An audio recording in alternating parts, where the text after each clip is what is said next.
Hello, I'm Keith Hocton, author, historian, and host of Rearview Mirror Chronicles, where we take a look back at the people and the moments that shaped our world through history.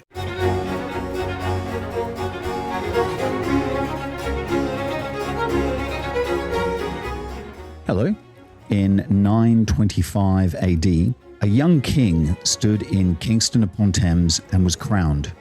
And with that moment, something entirely new began to take shape. Not Wessex, not Mercia, but England itself.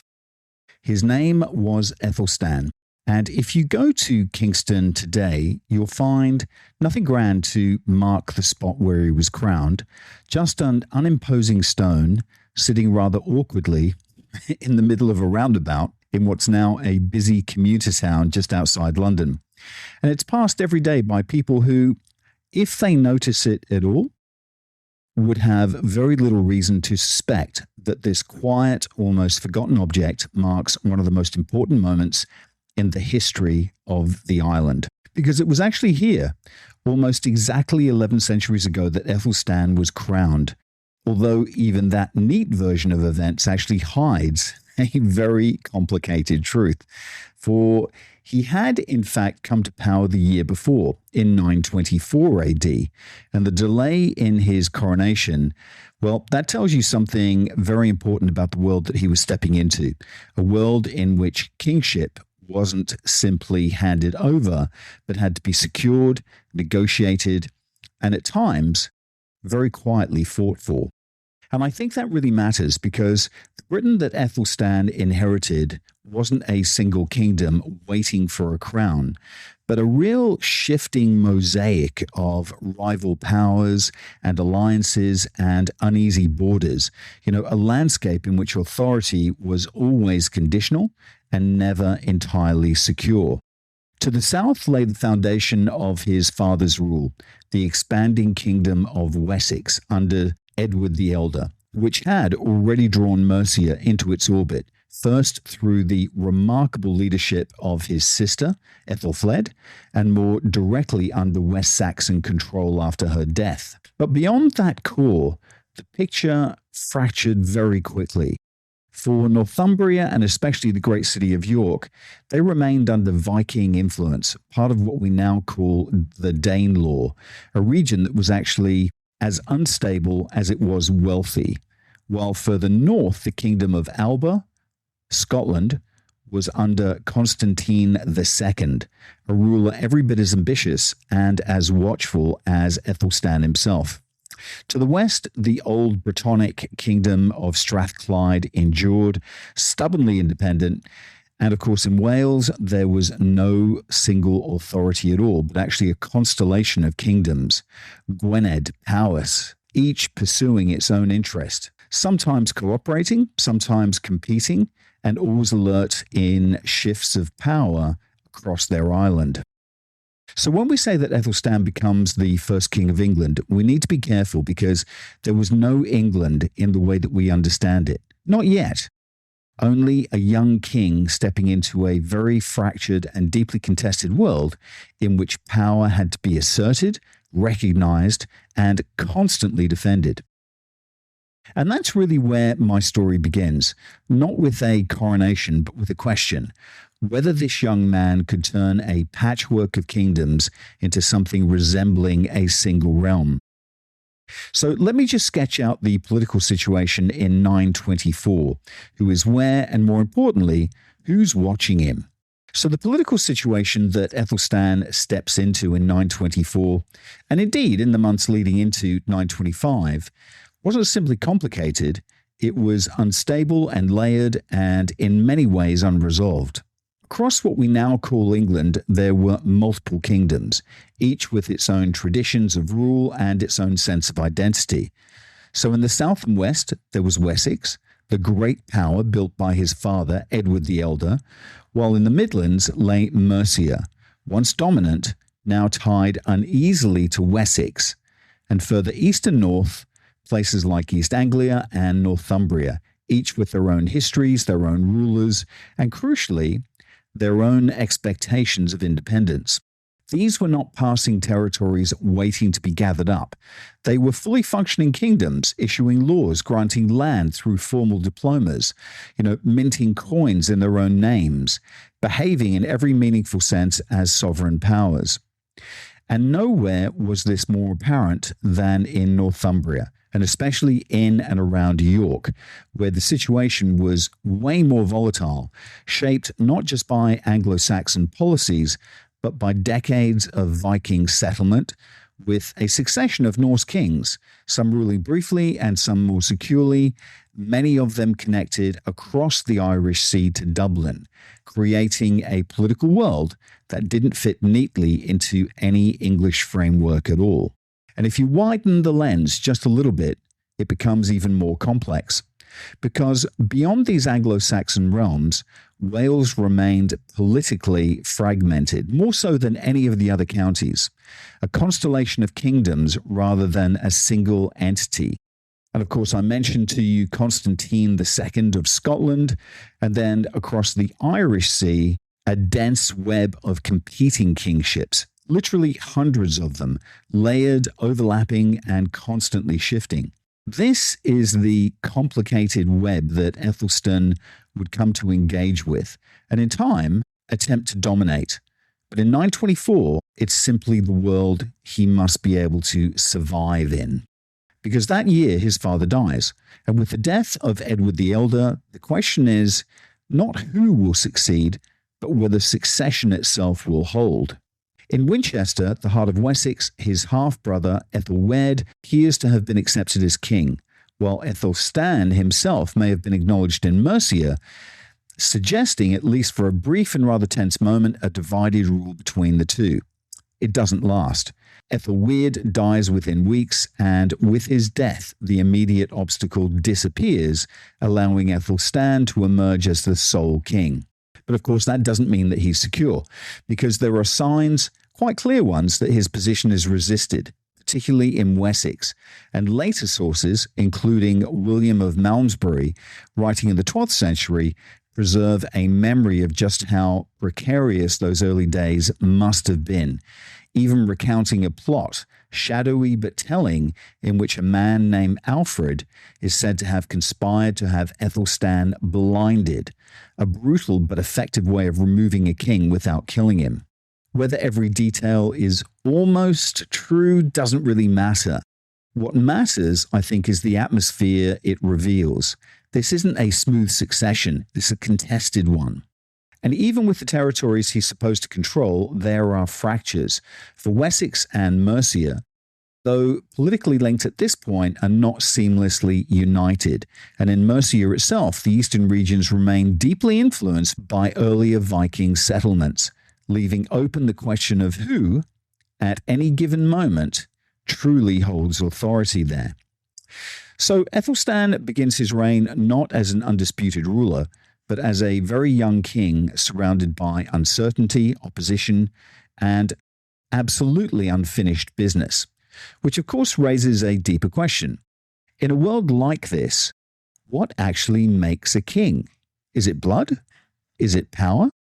Interestingly, there's no fixed rule of primogeniture at this point. Nothing as neat as the eldest son automatically inheriting the throne. And although royal blood matters, it's not enough on its own.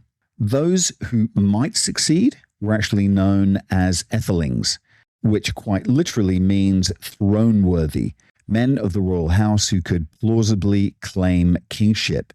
But claim alone didn't make a king, because in the end, it depended on acceptance, on recognition, and above all, on the support of the political elite, the great men of the kingdom, gathered in what was known as the Witan, the royal council, without whose backing even the strongest candidate could find himself isolated. So kingship in this world is simply not inherited. It's agreed. And sometimes, a lot of the times, it's contested. We don't know exactly when Æthelstan was born, somewhere in the early years of the 10th century, but we do have a strong sense of where he was shaped, because he appears to have been brought up not in Wessex, at the center of his father's court, but in Mercia, under the formidable influence of his aunt, Æthelfled, and her husband Æthelred. And that really matters, because Mercia at this moment isn't quite a backwater. It's a frontier. It's a place of pressure and conflict, a region where power has to be asserted and defended, often against Viking encroachment.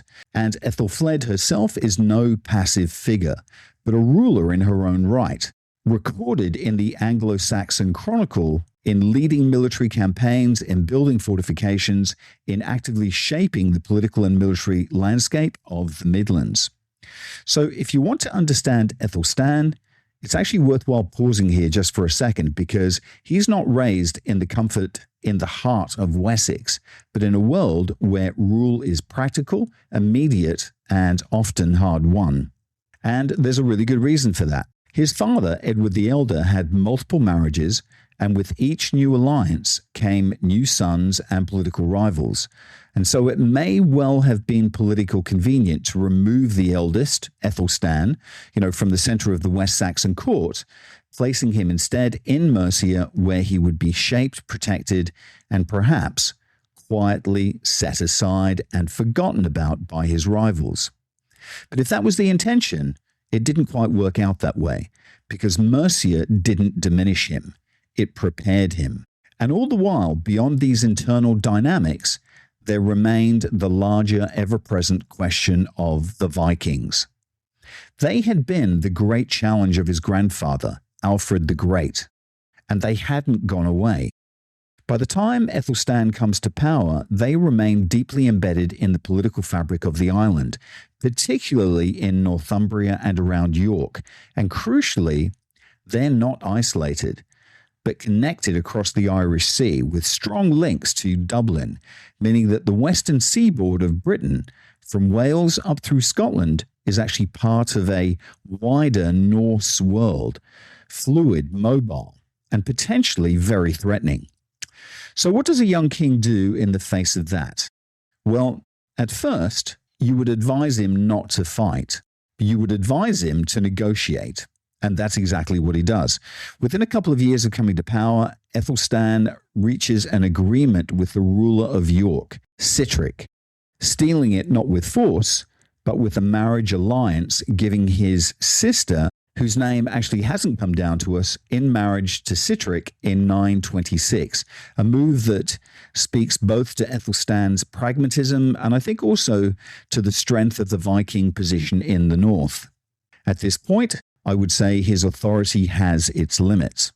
But he also knows this, and I think what's striking is how quickly the situation changes, because within a year, Sitric is dead, and with that death, the agreement collapses almost as quickly as it had been made. And Æthelstan doesn't hesitate. In 927, he moves north and takes York, bringing Northumbria under his control, not through negotiation this time, but through decisive action, and in doing so he crosses a threshold from being a king among others to something altogether much more ambitious. So if those early years feel cautious, even diplomatic, they don't stay that way for long, because once the opportunity presents itself, Æthelstan moves and wins. And although the contemporary sources are frustratingly thin on detail, later writers, I mentioned William of Malmesbury, they preserve a memory of what that moment may have looked like, describing how Æthelstan razed the Viking fortress, burning it to the ground in order to secure control. Whether or not every detail is accurate, the message is actually unmistakable. There is no longer diplomacy. This is dominance. And what follows is in many ways, I think, even more remarkable. Because having taken York, Æthelstan doesn't simply consolidate. He moves again, pushing further north and west to a place they called Ermont Bridge, just south of modern Penrith. And there, in 927, something extraordinary happened. Kings actually come to him. Not one, not two, but several kings, including Constantine II of Scotland, rulers from the Welsh kingdom and the kings of Strathclyde, all gathering at this remote frontier location. And there, at the very edge of Æthelstan's newly extended realm, they submit to him. They acknowledge him, they recognize his authority, and that in itself is quite remarkable. I think what's even more interesting is where it happens, because Ermont Bridge, it's not chosen at random. It sits at a natural crossroads where old Roman roads converge, routes that actually link Scotland, Wales, and York, making it accessible, yes, but more than that, this is a place already heavy with meaning. You know, a landscape layered with history, with traces of a Roman fort, of ancient earthworks, even what later tradition would call King Arthur's Round Table. This isn't just geography. This is symbolism. Because what Æthelstan is doing here is not simply receiving submission, he's staging it, placing himself at the center of a landscape already associated with power, authority, and memory. And in doing so, he draws on something much older than his own reign. And this wasn't unusual. Anglo-Saxon kings were deeply aware of the past embedded in the land, often associating themselves with ancient monuments, reinterpreting them, repurposing them, giving them new meaning. Their origins remained to serve a new political story. So what happens at Ermont Bridge isn't just a meeting, it's a statement. It's a declaration that this young king, who only a few years earlier had struggled to secure his own position, is now something much more, a ruler recognized not just in Wessex or Mercia, but across the entire island. At least for the moment. I think what's particularly striking about this meeting at Ermont Bridge is the language used to describe it. Because when the Anglo-Saxon Chronicle records the event, it tells us that the assembled kings agreed with Æthelstan to abandon what we translate rather blandly as idolatry, whereas the Old English carries a far sharper edge, something closer to devil's tribute, a phrase that is loaded not just with religious meaning, but with a sense of moral disorder. And that, I think, opens up a rather interesting possibility, because this may not simply have been a general declaration of Christian intent, but something far more pointed, an agreement, implicit or otherwise, that these new rulers would not align themselves with the Viking powers, who in the midst of the time could be seen as agents of chaos, almost a scourge, sent against the Christian order of the English. And if that's right, then what's happening here is not just submission, but coordination, a kind of early attempt to stabilize a very unstable political landscape by closing off the routes through which disruption so often arrived, particularly along the western seaboard, where Scotland, Wales, and the Irish Sea formed a network of intense movement that the Viking forces had long exploited. And I think all of that sits within a wider religious context that is in reality rather more complex than we might assume, because although Christianity had been established in England for several centuries by this point, its reach wasn't uniform, and in areas shaped by Scandinavian settlements, older practices, older gods would have persisted alongside the newer ones, something later sources continue to hint at, even into the 11th century. But at the level of kingship, and especially at Æthelstan's court, there is no such ambiguity, for he presents himself very clearly as a deeply Christian ruler, not just in belief, but in action, collecting relics from across Europe, corresponding with rulers and churchmen, commissioning copies of the Bible, and endowing religious houses with land and protection, all of which serves to reinforce an image of kingship that is both sacred and authoritative. So when we return to the question of why these rulers submit to him at Ermont Bridge, the answer lies partly, I think, in force. Because at this stage, Æthelstan commands the combined strength of Wessex and Mercia, and he's already demonstrated his ability to take York swiftly and decisively.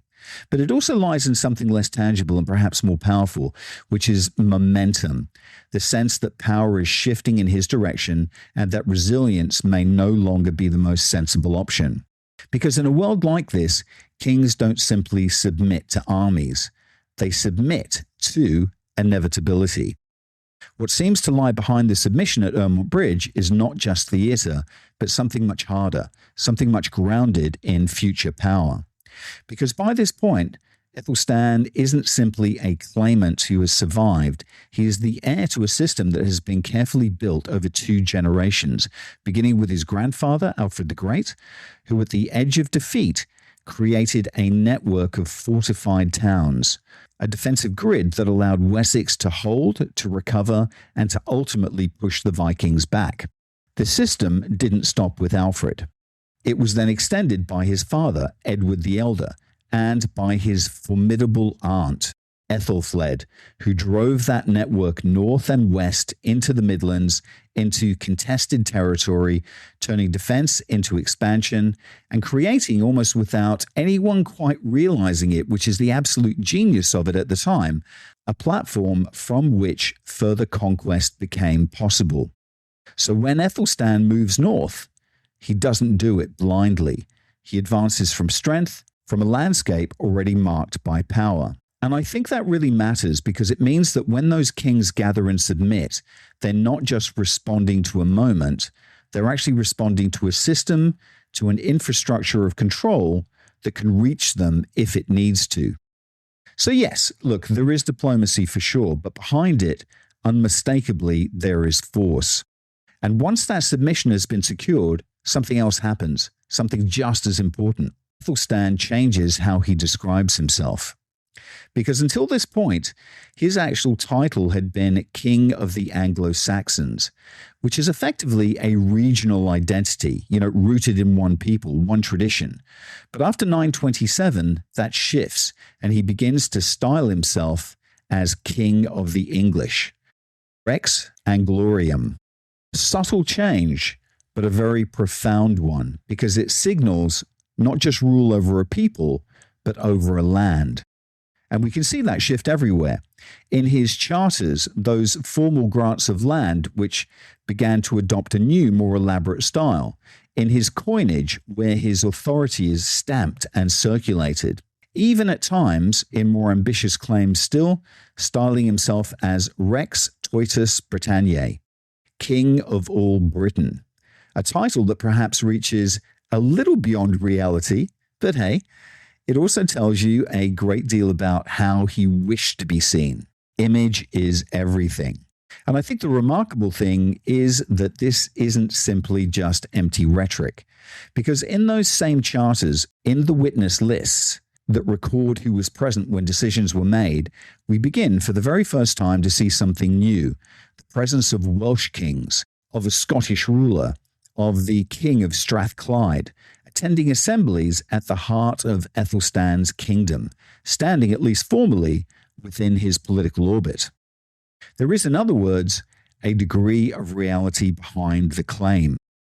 But of course, not everyone accepts it, and this is important, because alongside this vision of united England, we also glimpse resistance and even hostility, captured in a Welsh poem, which calls, in strikingly violent terms, for the Britons to rise and to drive the English out.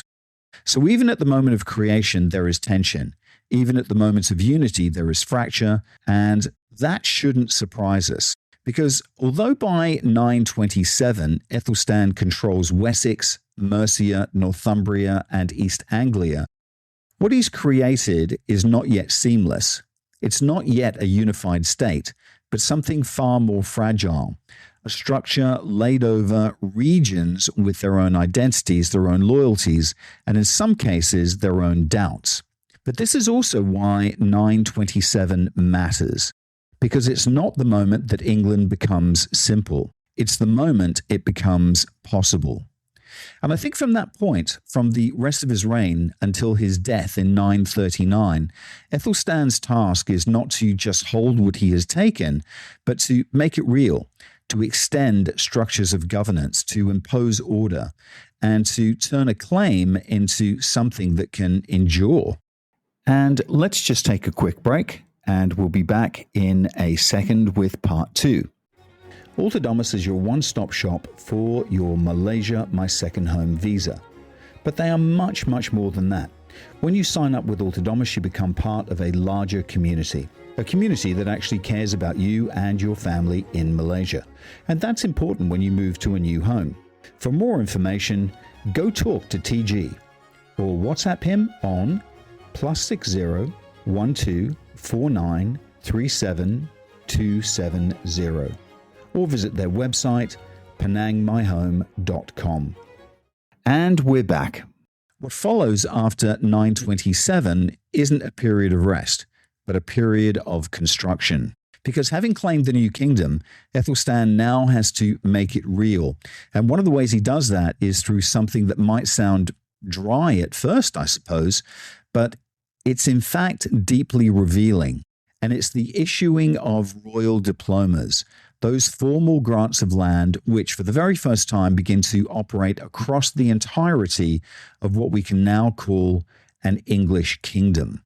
Alongside that comes an attempt, an ambitious attempt, and not always entirely successful attempt to impose a single system of law and a unified coinage in an effort, I suppose, to bring coherence to a landscape that had until very recently been politically and administratively fragmented. And I think it's here that there's something quite striking that happens, because Æthelstan doesn't simply govern, he redefines what it means to be a king. Between 928 and 935, we see a remarkable series of charters produced by a royal scribe whose name never actually survives, but who's known to historians as Æthelstan A. And these documents are unlike anything that had come before. They are physically larger, they're far more imposing, so much so that the surviving examples now in the British Library are actually difficult to even handle, requiring special care simply just to read them. And I think that in itself actually tells you something, because they're not just administrative records, they're statements. They're very visual statements, they're performative statements, they're documents that are designed to be seen as much as they are read. And the language they use actually reinforces that. Highly ornate Latin, dense with literary reference. They have rhythm. There's echoes of earlier writers, carefully constructed to project learning and authority and control, so that when these charters are brought out at assemblies, witnessed by nobles and kings alike, they're doing more than just recording a grant of land. They're actually declaring a very new kind of kingship. A kingship, I think, that's broader, more confident, and certainly more expansive than anything that had existed before in Anglo-Saxon England.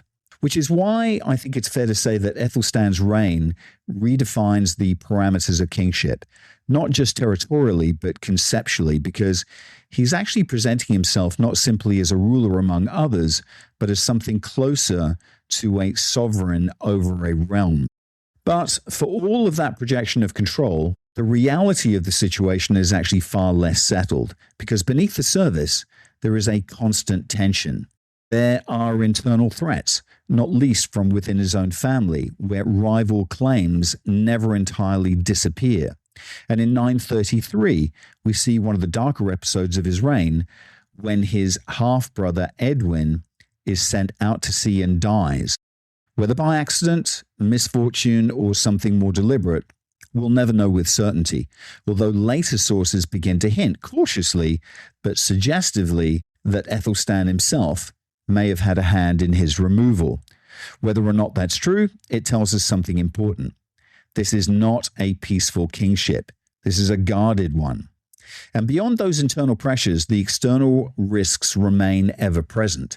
The possibility of British rulers turning against him, of alliances shifting, and they do, of Viking forces once again finding their way into the political landscape. So even as Æthelstan builds, standardizes, and projects authority, he does so in a world that remains volatile and unpredictable, and at times incredibly dangerous, which is perhaps the most important thing to remember. What this reveals clearly, I think, is the scale of Æthelstan's power in the reaction it actually provokes, because authority of this kind doesn't settle quickly into the landscape. It actually generates tension, resentment, and I think eventually a coordinated attempt to actually break it. That moment comes in 937 at the Battle of Brunanburh, a place whose exact location remains even uncertain to this day, whose importance is beyond doubt For here a formidable coalition gathers against him, led by Olaf Guthransson, crossing from Dublin and joined by Constantine II of Scotland, along with forces from Strathclyde, forming in effect a united front against a king who had grown too powerful to ignore. The very existence of that alliance alone tells a story, because it reflects a shared recognition that Æthelstan is no longer simply another ruler in a crowded field, but the dominant force on the island, and that if he is not checked, he may become something much more permanent. The battle that follows is remembered as brutal and decisive, a slaughter recorded not only in English sources but also in Irish sources, also in Scandinavia and in Wales and beyond, all of them registering the scale of the encounter and the significance of its outcome, because when Æthelstan emerges victorious, fighting alongside his brother, he does more than win a battle. He confirms in the most direct way possible that his authority can withstand a united challenge. By 937, there is a strong sense that he stands at the height of his power, having faced down every serious threat and secured his position through force as well as strategy. And yet, interestingly, the story doesn't resolve into stability, because only 2 years later, in 939, he dies. And with his death, the structure that he has built over his lifetime begins almost immediately to loosen. The same Olaf that he defeated returns to take York. The north slips once more from direct control, and his successors, including Edmund I and Edred, are forced into a renewed struggle to reassert authority, a process that actually continues for another 20 years, when the last Viking ruler of York, Eric Bloodaxe, is expelled, allowing Northumbria to be more securely integrated, though even then the consolidation is gradual and only really truly stabilizes under later kings such as Edgar the Peaceful. What this reveals is something both impressive and sobering, because Æthelstan does, in a very real sense, create England. You know, he actually demonstrates that such a kingdom can exist, that it can be held together, and that it can survive even a major coordinated assault. But he doesn't actually leave behind a finished structure, rather something more fragile, something that still depends on strength, continuity, and the will and the belief of those who follow him. And beyond the island itself, there are even hints that his vision extended further, with connections to Brittany. There's exchanges of manuscripts, and a court that was clearly engaged with a wider European world, suggesting, I think, that what he was shaping wasn't simply a kingdom, but something with broader horizons, an idea of rulership that reached beyond immediate borders. If we step back from the battles and the politics, what begins to emerge is a final dimension of Æthelstan's reign that is easy to overlook, but absolutely central to understanding the scale of his ambition, because he's not simply a king operating within Britain, but one who is consciously positioning himself within a wider European world, building relationships with rulers across the continent, with the kings of West Francia, of East Francia, and with the rulers of Burgundy. And in doing so, not casually but deliberately, often cementing those connections through marriage alliances, placing his half-sisters into continental royal houses, and I think in the process, binding his court to a network of power that extends far beyond the island itself. And Europe, in turn, responds to that presence, because we see ambassadors arriving at court, gifts being exchanged, relics sent across borders, scholars drawn in, so that for a moment in the early 10th century, the court of Æthelstan becomes not just a center of rule, but a center of culture, learning, and influence, a place that I think is plugged into the wider currents of European life in a way that feels remarkably modern, remarkably forward-looking. Which brings us almost inevitably to the question of how he is remembered.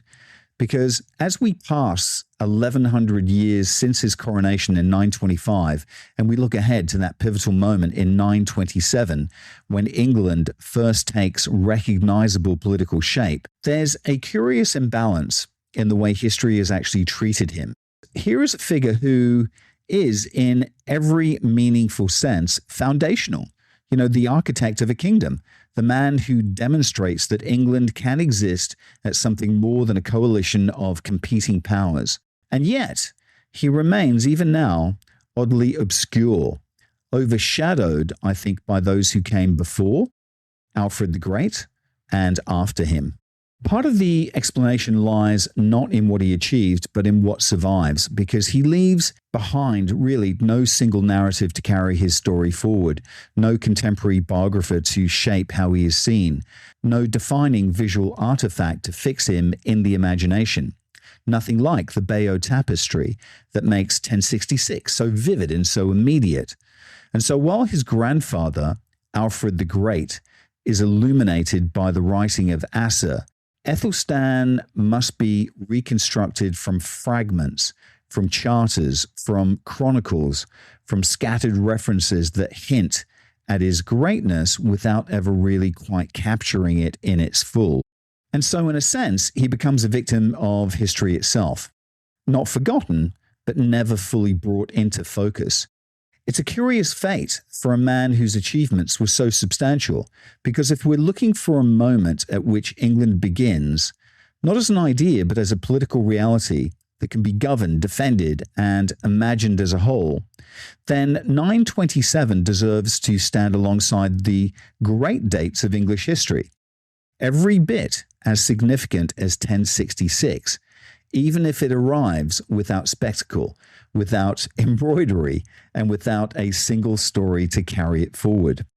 And perhaps that's the final irony, that history doesn't always preserve those who build, but those who are written about, leaving behind in places like Kingston the quietest of markers in a roundabout for one of the most consequential moments in the making of England. This episode of Rearview Mirror Chronicles is brought to you by Entrepot Publishing, the home of independent storytelling. We publish books that celebrate history, art, and the extraordinary people who make life fascinating. You can find our titles and maybe your next great read at entrepotpublishing.com. Thanks for listening in, folks. Bye for now.